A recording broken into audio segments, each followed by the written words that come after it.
Good morning, everyone. This is Kathy Mason from MasonWorks Marketing here on Conscious Business Zone with my new friend, Kathy Baldwin. Kathy. Hi. Hi, Kathy. I love being able to say that back. Yeah, it sounds like late night talk show or something. Anyway, for those of you that have never met Kathy Baldwin before, you're going to love learning about what she does and all of her projects because she's going to give us a shot in the arm about how we can show up in the world right now and not be living in fear and showing our genius and sharing our gifts. She's a bold visionary communicator and host of Unlearn the Crap and Level Up, a truth-driven podcast dismantling the crap, which stands for conditioned responses and automatic programming that keep women small, which, yay, how about that? It's our turn, finally. She's a best-selling author of Unlearn the Crap and Level Up Your Soul. Level Up, Your Soul is Calling, and How I Unlearned My Crap.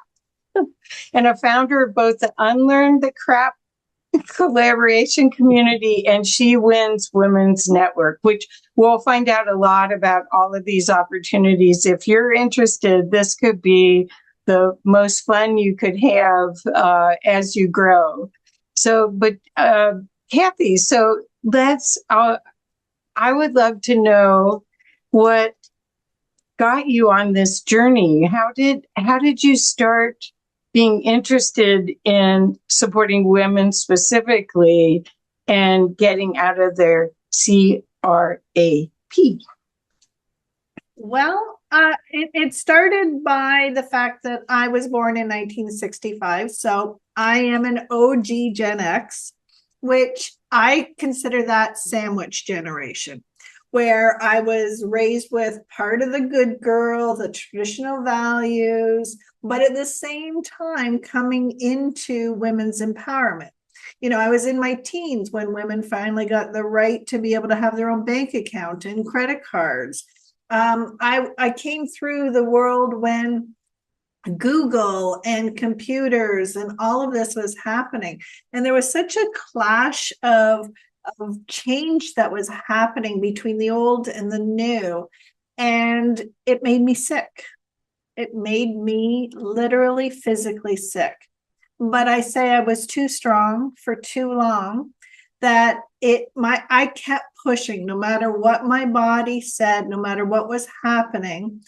I could push through it. I pushed through creating fibromyalgia, osteoarthritis. Even though I was a huge supporter of women's rights and mental health, I still ended up succumbing to all of that because I was totally out of alignment. So I had a full, total breakdown. And when I had my breakdown, the medical community gave me what I call pills and platitudes. And I realized that I was only going to heal myself if I did it myself. And so I took my power back from the systems. And as I went through and found my own inner power and learned my own inner language, I knew that I'd found my purpose and my calling. And so that's how it was all born. I love it. I love it. So the idea that we go through these changes in our lives so that we can help the people 10 years younger than us to not have as rocky of a road is really a wonderful mission statement and a wonderful gift to give the world. What have you seen since you started doing this work? I'd love to hear some stories and get to know a little bit about the transformation that comes through when you work with people to get rid of their stuff. Would you mind if I first explained what my methodology was? Oh, I'd love it. Okay, cool. Just so that everybody's on the same page as to what it is. So Unlearn the Crap was not a title that I came up with on my own. It was born out of a 3-day adventure of writing my very first book. And the title was part of that download, which was part of my coming into alignment with myself. And that was challenged by so many people. You can't say things like that. You can't do that. And so here I was locked in this people-pleasing, nice girl by this. And I thought, no, I'm here to change what made me sick. And part of that is addressing what all of this is, including our language. So CRAP is an acronym. It stands for Conditioned Responses and Automatic Programming. It is about the neuroprogramming of how our beliefs and our thoughts are made. It is all of that, how we can rewire our own brain, our own thoughts, by finding out which ones are disempowering and which ones are empowering. So it's about self-knowledge, self-acceptance, and self-empowerment. But it is also the physicality of the effects of that, because what I talk about is both that we're energy and physical. We are subject to universal laws. And so cause and effect is really important.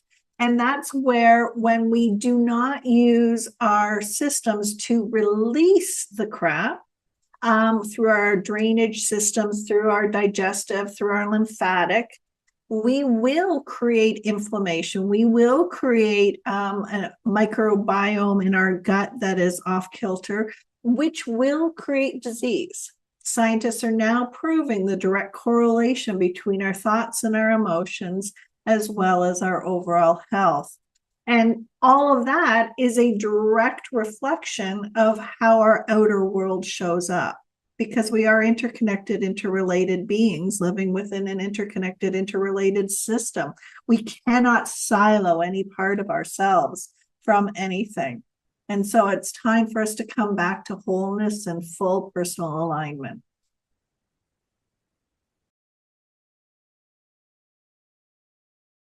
So when you're talking about being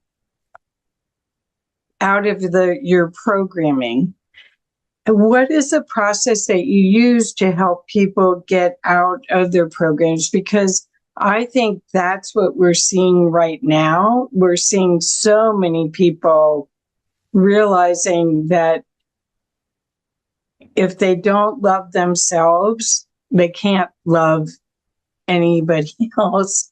I mean, that loving yourself is the key to success in every relationship. And it starts here. It's an inner game. So do you have a process that you put people through to start that? Absolutely. My process is called Drive Your Destiny. And so I like metaphors. So Drive Your Destiny is about teaching us basically how to live within our bodies and in our world the same way we were taught to drive a car.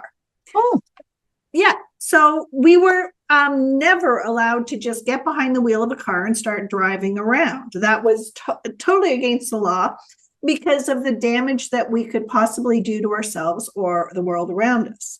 But yet we are sent out into the world in our bodies and our thoughts and everything, and basically told to try and figure it out. And don't crash and burn too bad.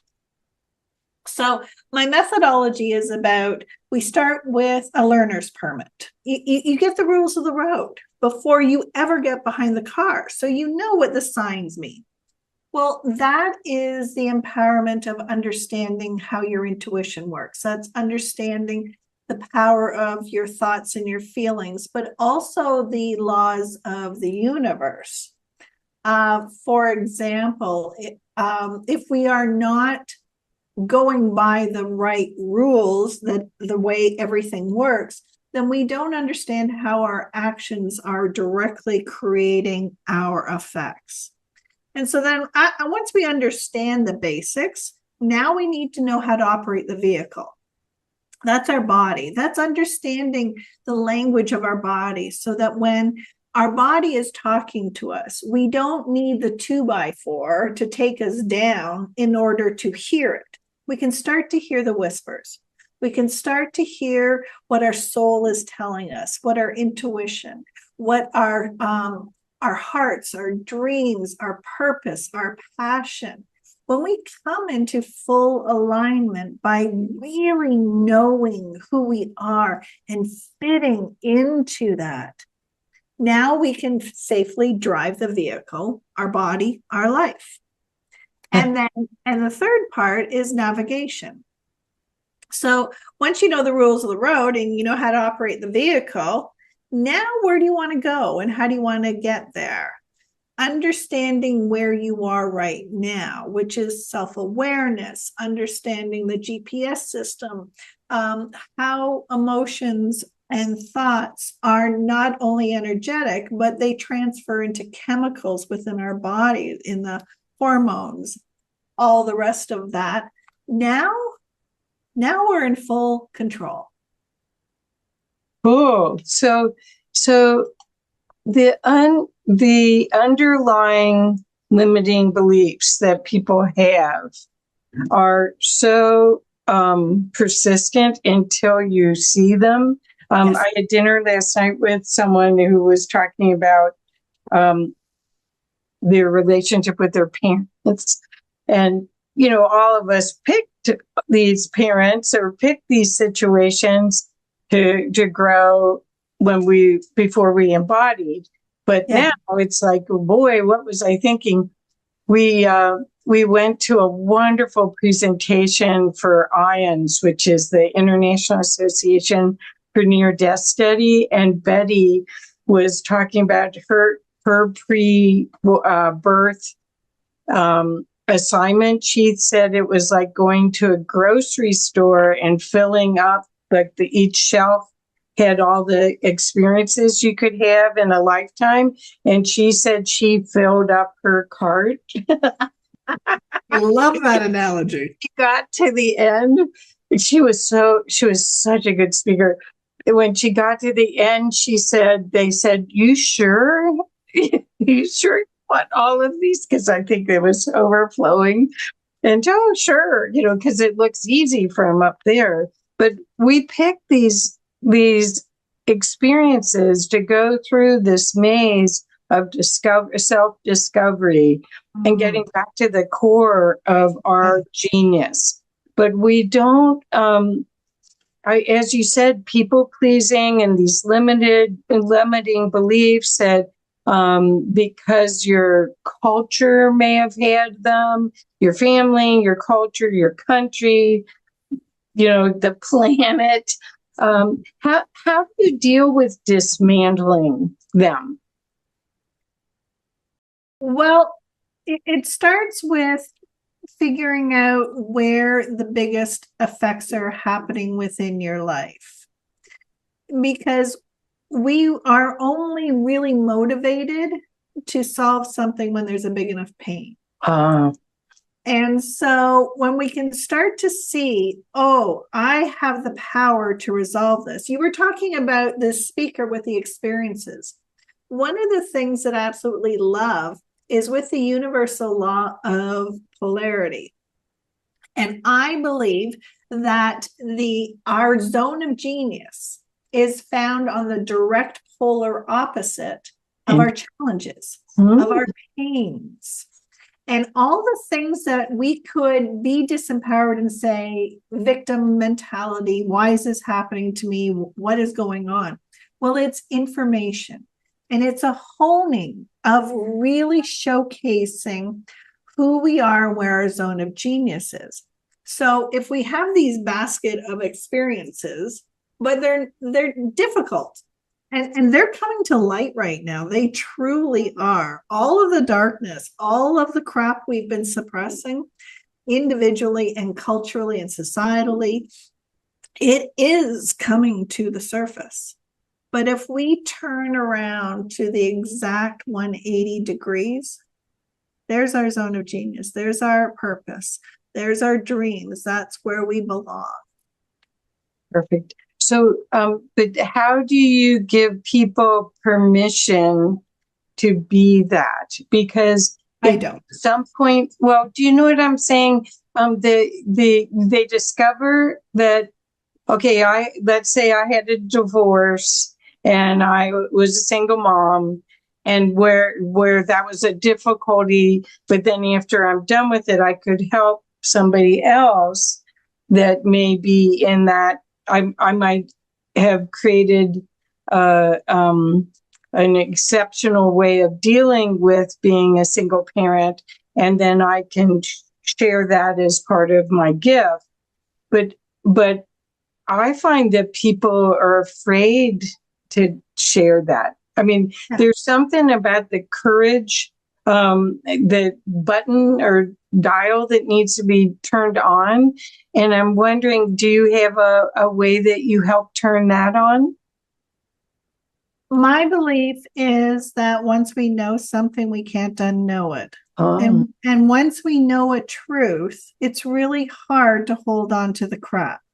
Let me give you an example.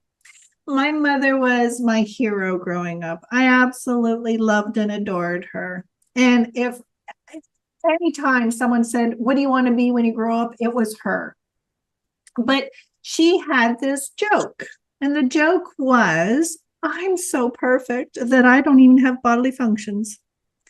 And so it was our family joke. If we caught her in the bathroom or having gas or, anything, it was part of our just joke in the family. Well, I had ulcers as a teenager. I had IBS. I had so many digestive problems. It eventually grew into fibromyalgia. I had so many hangups about anybody knowing that I was going to the bathroom, that I was creating so much disease in my body. And when I went through my process on myself, because my process was born out of my own healing, I realized that I had been suppressing my natural bodily functions because of a belief about a joke. And the minute I went, "You're making yourself sick, trying to control something because of a joke." Talk about true disempowerment. The minute that awareness came to me, it was gone. The light was shined on it. And now when my body had a function of whatever it is, I now trust its intuition. I now listen to it. I can hear the murmurs and I honor what it's doing. So my big thing that I say all the time is listen to your body. Listen to your body. Whereas before I was trying to control and suppress it based on the crap that I had believed about what a lady does, Well, I think we all have programs like that as soon the energies won't support anything that's not true anymore. And that's why we're seeing all of this change happen all around the world, where people are wondering, how is this unequitable system supposed to survive? How is humanity going to flourish in the way that the systems are set up? But you particularly focused on women in your work. Are you finding that it's the woman's time? The Dalai Lama said that the world will be saved by the Western woman. Is that why, or is it just your passion? A little bit of both, but it's also based on the fact that when I went through a history of how we got to where we are, it was somewhere around the beginning of the Dark Ages that we switched from a matriarchal society and moved to a patriarchal society. And I can see how the pendulum has come to almost its farthest extreme. I believe that all the challenges that we're having, both financially within our education system, our government systems, all of this is bubbling forward so that we can all wake up and say, no more, draw the line in the sand And now we can swing back into a place. And I believe that it is the rise of the feminine, not just women. It is also the rise of the feminine in the males, because we have both. And the feminine is about, it's chaotic. It is creative. It is energizing. It is wild. It is passionate. It is human. It is empathetic. Whereas the masculine traits are the control, the power, the focus in on achieving. And that has made us incredibly ill as a society. And as individuals, we're feeling that within our health, our mental health. You know, we have huge rise in disease, cancer, autoimmune disease, mental health. I mean, stress, burnout. This is all symptomatic of what has happened by us becoming so out of our own alignment. And so I find that it is the women that mainly are stepping forward and saying, I'm ready. I'm seeing men coming. I'm seeing men saying, I think this whole, do you remember that thing that happened on the social media where that question, would a woman prefer to be in the forest with a bear or a man? No. Oh, there was this whole thing going on, and men became shocked that they were so feared by women. And they did not see the toxicity of what was happening within society. But we need contrast in order to see the darkness and the light. Right. And so this is part of what I see is happening. And I see men stepping up and saying, I want to be a part of my empowerment. Because it does, you're right, it's all an inner game. Yes. Well, I love what you're saying, because I really feel that we don't want to go on the roller coaster that it's maternal, the paternal, we lose the patriarchy and we get a matriarchy who's just like the patriarchy.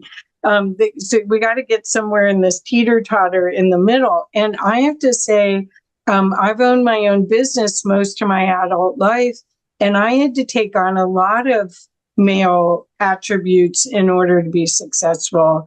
So it's not just the men that have to balance the divine feminine. A lot of us have to do it as well, because we just, in order to be heard, we had to follow the construct.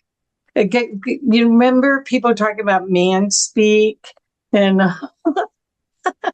do you remember in the 80s how our business suits had these great big shoulder pads? Everything was designed to make women appear more masculine. Yeah. And we are seeing the effects of that in our generation right now. There is so much burnout, so much stress, because we can only live out of alignment for so long before our body says enough. Right. Well, the thing is, I think since the lockdown, the lockdown was the first alarm, and you had the idea that there might be this silent enemy that was going to murder you. That it didn't have a country, didn't have a flag, it didn't have a construct. It was silent and could get you anywhere. So you first had to look at your mortality and whether or not you were ready to go. Yeah. You had to really come to peace with, I'm ready or I'm not ready. I still want to do these things. So I think that first wave helped a lot of people get the courage to be seen, because women in most cases were seen and not heard. There was all this construct. You're the woman behind the man, all of that. But I found the thing that was really amazing to me, and I've done so much spiritual work for so many years, was I had a 3-room office suite before COVID hit. and I had to close it down because no one was coming there and I had to work from home. And all of a sudden, I realized that I was talking to myself while I was working, which I didn't realize I was doing in the other office. But I did. And it was like, oh, did I just say that to myself? Like, that wasn't very kind. And when you finally wake up to your self-talk is not empowering, and that really isn't, you would never do that to anyone else. Yeah. You're doing it to yourself. What is that? What's your body? Your body doesn't lie. It stores it all. So I went on a journey to release as much of that as possible. I had already done so many spiritual practices and awakening things, and can see things for everyone else. But that's the other part, is it's so hard to see for yourself. Yeah. I love what you're saying about what happened with the shutdown, because it was a massive reset button for so many of us. We were taken out of our routines. Our world changed. We no longer had the same social structures. We had to go inward. And when we went inward, sometimes we didn't see, or we didn't like what we saw. And our jobs were changing, our employments were changing. And when we can get to a place where we find where we fit, where we belong, now we come into alignment, which is part of, do you know that we have seen in the last 100 years, we've gone from horse and buggy to self-driving cars. And futurists are predicting that in the next 10 years, we're going to see the equivalent of that 100 years of advancement in the next 10 years. This is the most important time for each and every one of us to find where we fit, where we belong, and not necessarily in that place that we were funneled into of a system of JOBs. We all have a special gift, and that reset button is showing so many people to wake up and unlearn the crap that's taking them out of their own alignment.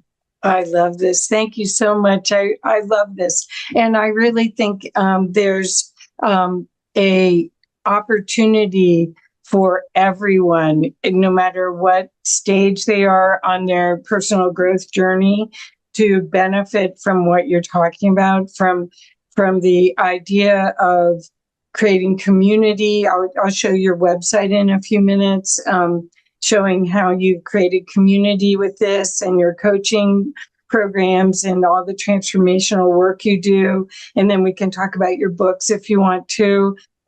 The opportunity to get out of your own way and be the divine being that you stood in line to get these bodies to be here right now during this change. There are a lot of beings that didn't get a body.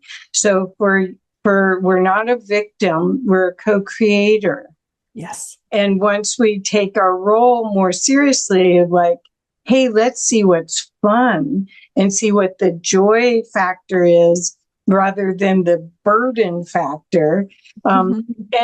And really, we're pretty funny, really. I mean, life is pretty funny if you get out of the judgment of everything, right? Yes. Yeah. So I love what you're doing. Can I show the website real quick? And then, Sure. Okay, great. Let's do this. Okay, so I wanted to show so people would have a visual, and hopefully this works. Here we go. There we go. So these are 4 of the wonderful offers that you are sharing on your website. Do you want to talk to each one of them so they have a little more idea? Absolutely. So my mission statement, both personally and professionally, is a 4X win. 4X win means a win for me, because it's about damn time we put ourselves first on the list. A win for you, A win for our communities, our families, whatever we're doing, but most importantly, a win for the collective good. And so everything that I've done is built on this 4X concept. So I have 4 Ps that we need to be living with: peace, passion, purpose, and prosperity. And I have 4 C's, which are collaboration, community, cooperation, and communication. So all of these 4s were developed into how I serve. 1 is a done together collaborative community. The community is designed for each of us to stand up and own our zone of genius. It is so difficult for women to say, I am really good at this.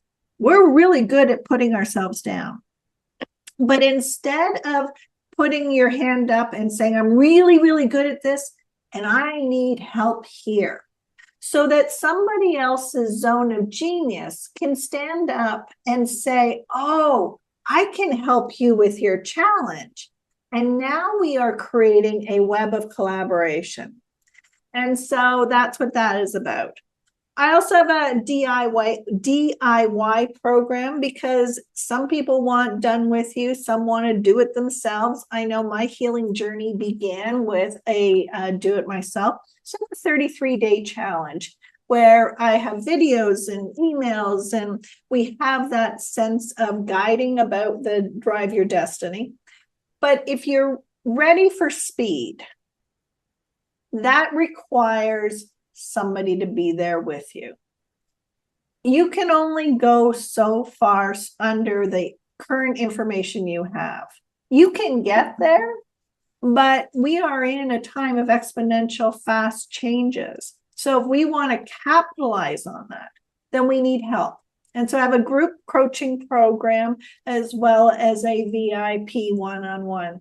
My VIP one-on-one is definitely not for everyone, but it is tailored for each person. So we create what it is your goals are, what you want to do, and it is 100%. I don't believe that we fit into molds, and so I don't create them. Beautiful. I love this. Is it okay if I go to your books and resources page? Please. Okay. Because I want people to know, depending on how you want to have this experience with Kathy, you can start with her book, read her book, and then once you see her languaging and her personality, then you'll know if you want to work one-on-one with her or if you want to be in one of the groups. But you can see there's a whole new way of expressing yourself that's possible now, that doesn't have to have 3 or 4 different letters behind your name to make you worthy. And in fact, a lot of the people that are the strongest don't have all of the degrees and all of that behind their name. It's really interesting how things have changed with that too. Absolutely. And on that point, Kathy, our information is changing so incredibly fast that even those who go the traditional education route are finding that they cannot stop there. They must continue to constantly learn, because the science is changing so fast. And so it's not just those who got their degrees and their letters, as you state. Right. Well, I had a printer that one time I went in to get some business cards printed for my business, and he gave me his card, and his card said, I said, well, Bill, can't remember his last name, Bill, let's say Bill Paris, and it was, comma, EIEIO. Oh, I love that. So funny. He was making fun of all the name acronyms at the end. But anyway, do you want to talk a little bit about your 2 books here? Certainly. So the first book, Unlearn the Crap and Level Up, Your Soul is Calling. This is the second version of the book. But it is basically the book that came out of me in 3 days, 3 solid, long, hard days. But it was everything just pouring out of me. So it was very much my energetic healing, but divinely written. And that is the basis of everything I talked about in my Drive Your Destiny program. So this is a great place for someone to understand how, just like Dorothy said in Wizard of Oz, we've always had it within us. Perfect. And this book shines a light on it. Okay. And then I wrote How I Unlearned My Crap. After being on so many podcasts and summits and speaking from stage, to show how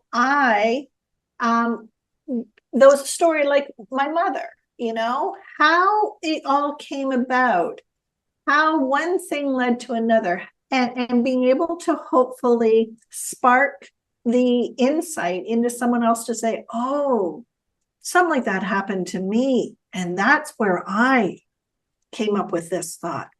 Because what was hard for me was that I couldn't hear my crap. I couldn't hear my condition response as an automatic program. It was running so silently in the background. Yep. Well, I think that's, again, that's why I said sometimes it's your culture. Sometimes it's your culture that you grew up in, whether it's an ethnic culture or religious culture, that creates, especially if you move away from it, it creates this gap of uneasiness, especially because you have to role play. If you don't want your parents to know or your relatives to know, you have to keep role playing and play that other part. And that's exhausting. Yes, absolutely. And it's exhausting, it's disempowering, but now we're starting to study the cognitive dissonance that happens when we are living that life out of alignment. There was a case that I heard about of somebody whose body just made them faint when they were trying to lie because they'd been lying for so long that eventually the body's like, I can't keep doing this. Yeah. Wow. Well, yeah. And the body doesn't lie. So whatever happens, that the body's just giving you the feedback, and whether you're listening or stuffing it. I mean, I remember my mother said, showtime, show's got to go on. And so it was like, oh, you have cramps, so you didn't sleep last night. Too bad. Time to meet the world. And you can only do that so long before you do get sick or need some other way of, like, some people use addictions to I guess numb that. Yeah. So, do you know that I recently heard, I told you how there is a connection between the energetic of our thoughts and feelings and our bodies. Well, I just recently learned how when women come out of menopause, and in that menopause time, we are having our estrogen reduced. That estrogen is part of what makes us people please, self-sabotage, put everyone ahead of us. It's that nurturing component that comes out of estrogen. And so when women are in this midlife time, we're saying no more. And the world is saying, what happened? Why are you changing?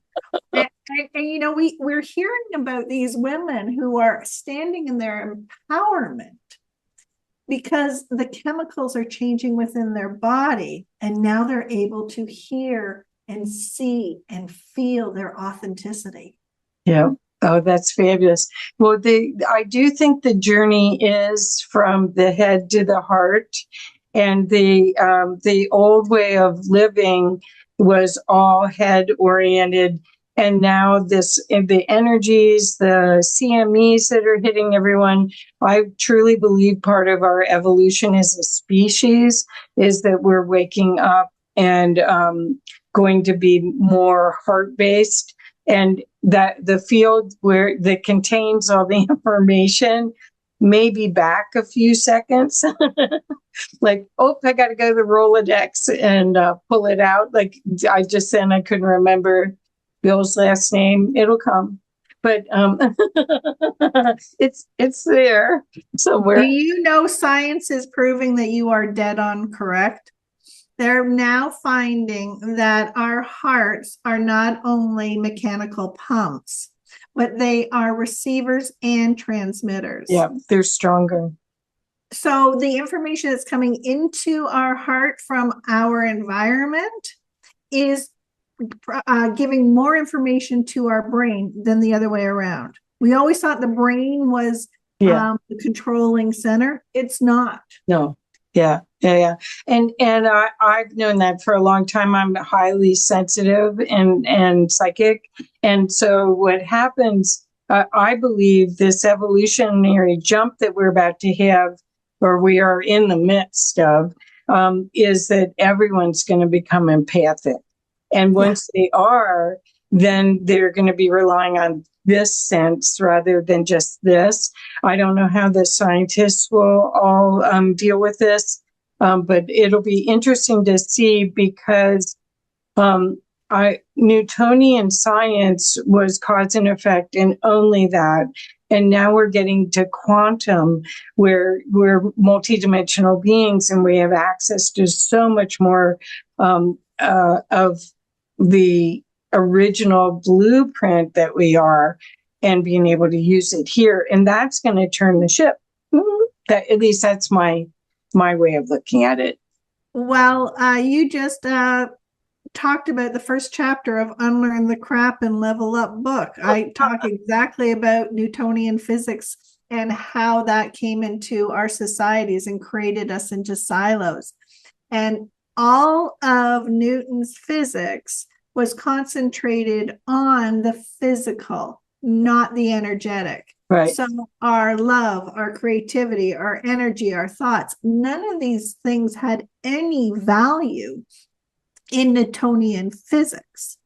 But that was a couple of hundred years ago. We know an awful lot more that, yes, that physics is part of the physical, but we're not just physical. Right. Perfect. Okay. So I have a question about sensitives. Yes. What are you finding that you're working with a lot of people that are there is a whole category of people that call themselves highly sensitive people. There's males and females, but I personally have known more females. Do you have that awareness in your work?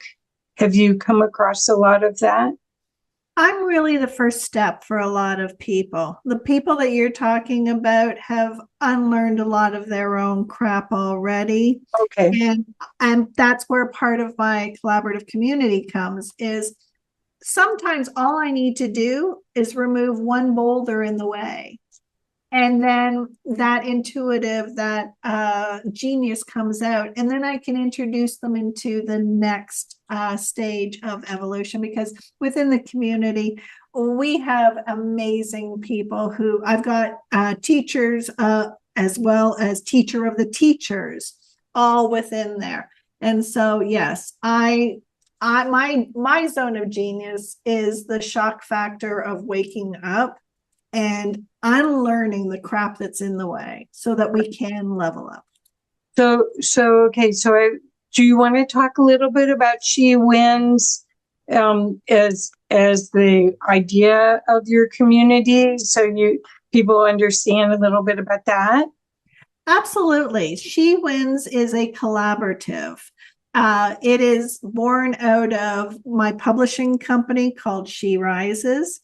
And they launched a global collaboration for women to get out of these energetic rooms and into physical rooms.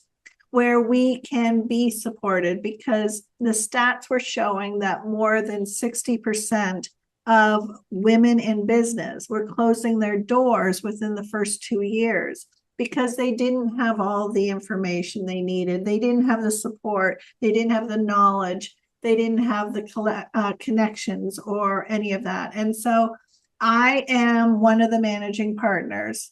This aligns so perfectly with everything I believe about we can all collaborate and we can all win together. And so it is a grassroots movement. It is all around the world. There are opportunities for people to join as members, to join as managing partners for their own local chapters. But there's also sponsorship opportunities and teaching opportunities and sharing and all sorts of opportunities within this. I'm very excited about it. I'm trying to pull it up real quick. Here we go. So I'll show it real quick because I think this is a wonderful idea. I really like it. Let's put you.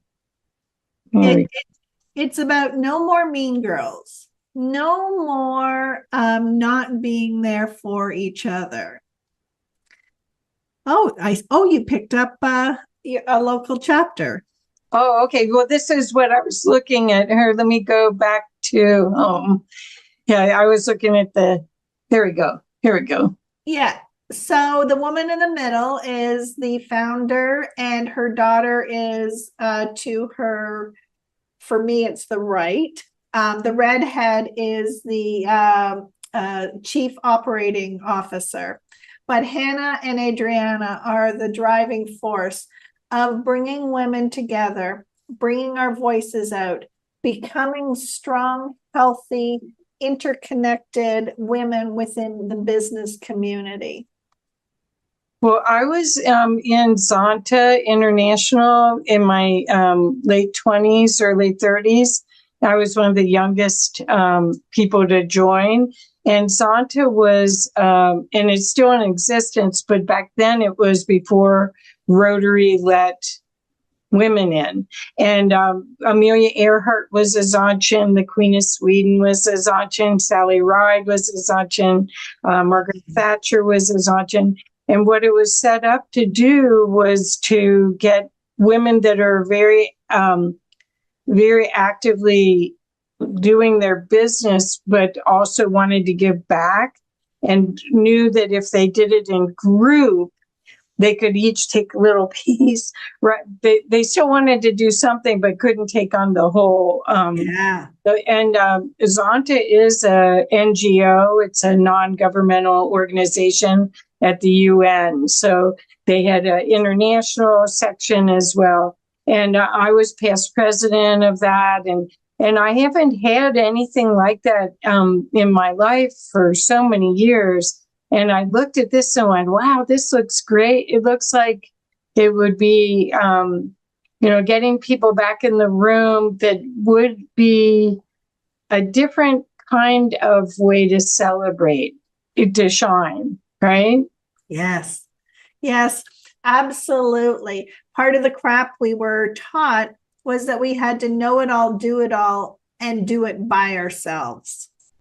And that is part of what keeps us manipulatable and controllable, because it does not exist. We cannot win if we're doing it in isolation. We must come together in collaboration and community. Right. Well, the thing is I know that from my experience with Zonta, which was many years ago, I was mentored by these incredible women that I couldn't have paid them to coach me back then. They were superstars. They were VPs at banks and running hospitals, and I'd have 7 employees and have to ask what to do to try to keep everything together. And I could go to someone who had 200 employees and ask them how to deal with it. And so much value comes from commiserating and getting people that are further along in the journey than you are to help you build, right? Yeah, absolutely. And it is so, so important that women, and I truly believe that part of what has been disempowering in our society is that women were pitted against each other, that we were in competition with each other. Because when we come together, the energy that women create, the power that we have, the unity, it is unbelievable how powerful we are. And I think that whole matriarchal society was taken apart because of how powerful it was. Men at that time didn't feel that they had any place, any power. And so they fought so hard to be heard and seen, and they did it in the masculine way. But now we're in a place where we can be in rhythm and homeostasis. Yeah. And that means we need to come together. Yeah, and generations past us will do it in a different way, but this is the stepping stones towards going forward. I mentioned to you before we came on that Trina Cooper and I had this group called the Women's Way.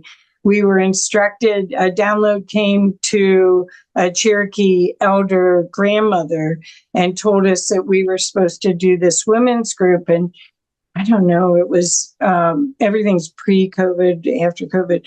But anyway, it wasn't successful because we were too early. I mean, we knew that women needed to learn how to be more confident in their own expertise and their own capacity to make big decisions. But we didn't know that it was going to take so long. I don't know about you, but it seems like it's still going like us.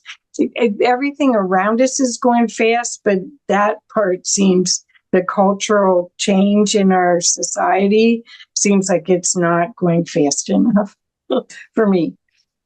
Yeah, I think that's perspective because, like a snowball, I call it the snowball effect. You don't see how powerful it is until it really captures momentum.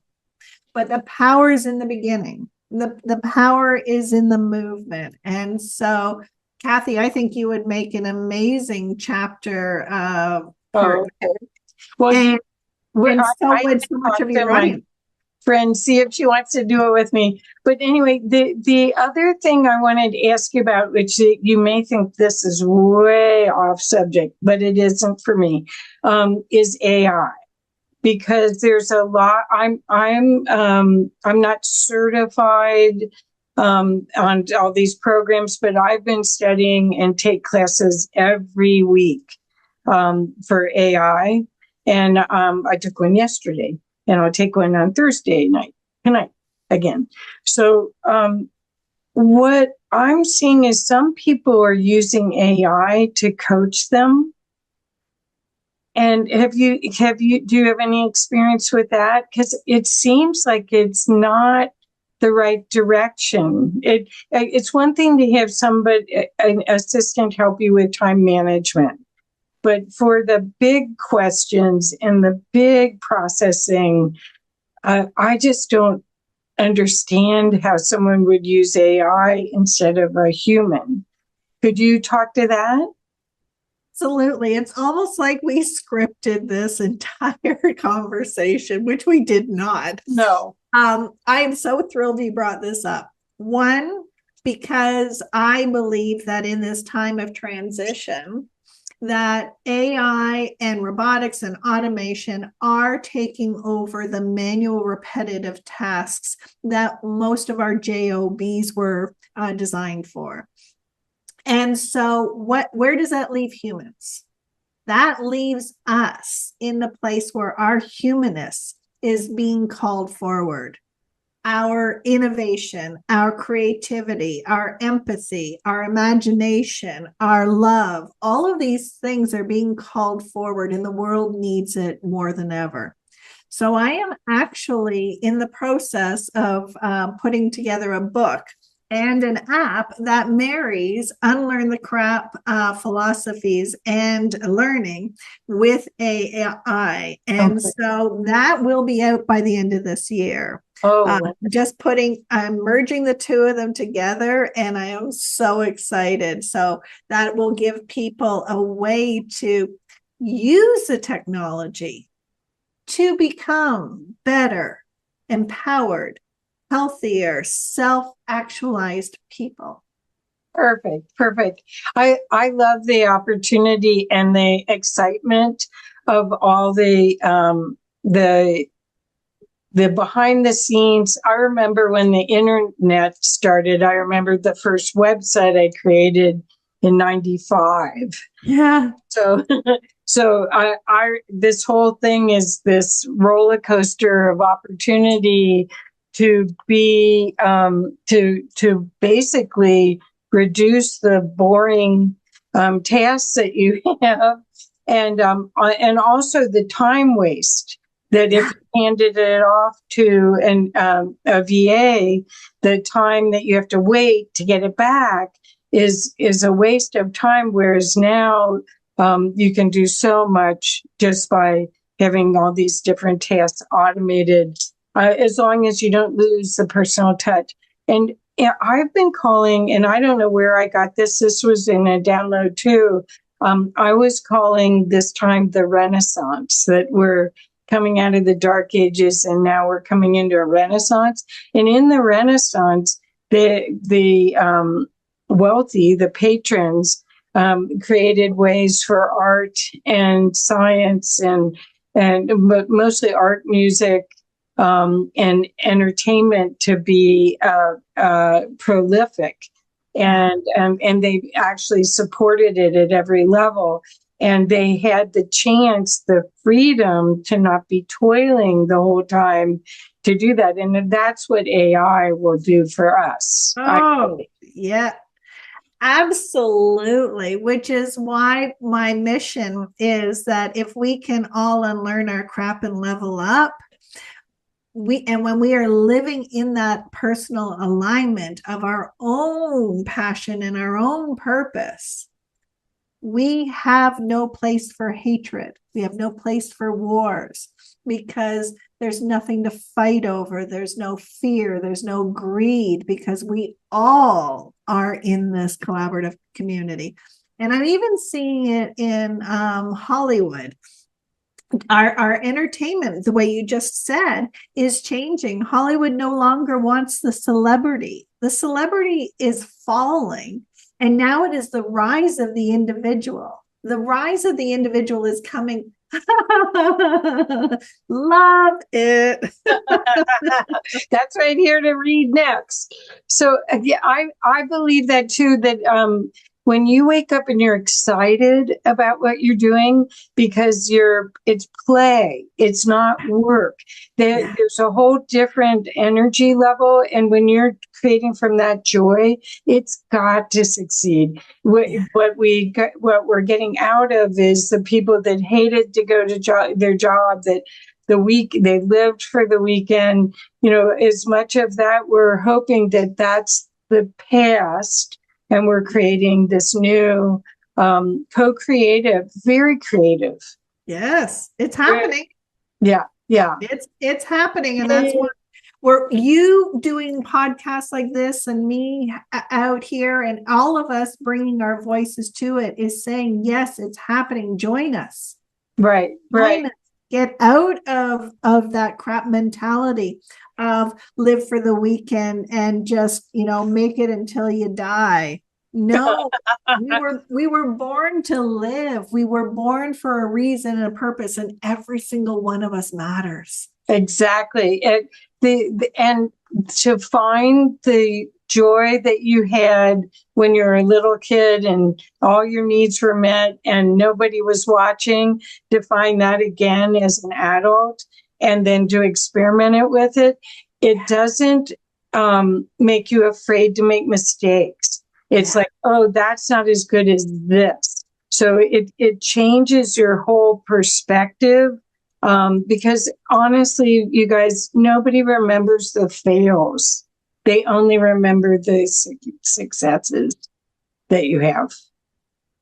Dr. Andrew Huberman is a neuropsychologist, and he was talking about the fact that we have labeled failure as bad, but the way the brain learns is it has to unlearn everything that doesn't work. So it's that when we say that practice, that repetition, when we get into our zone of genius, it's because our brain is going, nope, not that. And so as we're swinging our tennis racket or a bat or whatever it is we're doing, our brain is constantly calibrating to, no, not like that, like this, like that, like this. And when you put your fingerprint on your phone to put it in your biometrics, and you go here and there and this way, it's because it's multidimensional. And so failure, the more we do it, the more honed we are. But I think we've been too hard on ourselves. We've been expecting that everything will work.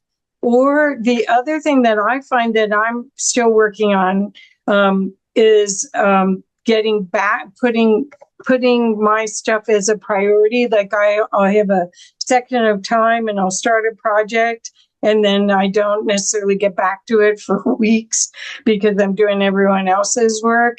And that's the other part that's still at least part of my journey. So yes. And that's part of the crap that we were taught is self-sacrifice, or serving others. Yeah. No, when we all come into this world and we're doing our part, we are part. I remember when I went to my very first nuclear power plant, and they said to me that energy cannot be created or destroyed. It can only be transferred or transmuted. And everything at a cellular level of everything is energy. Right. If we're giving our power away, we're diluting it. The power comes when we really plug into who we are, finish those projects, understand that when it doesn't work immediately, it's a process. We cannot just arrive at our destination. Yes.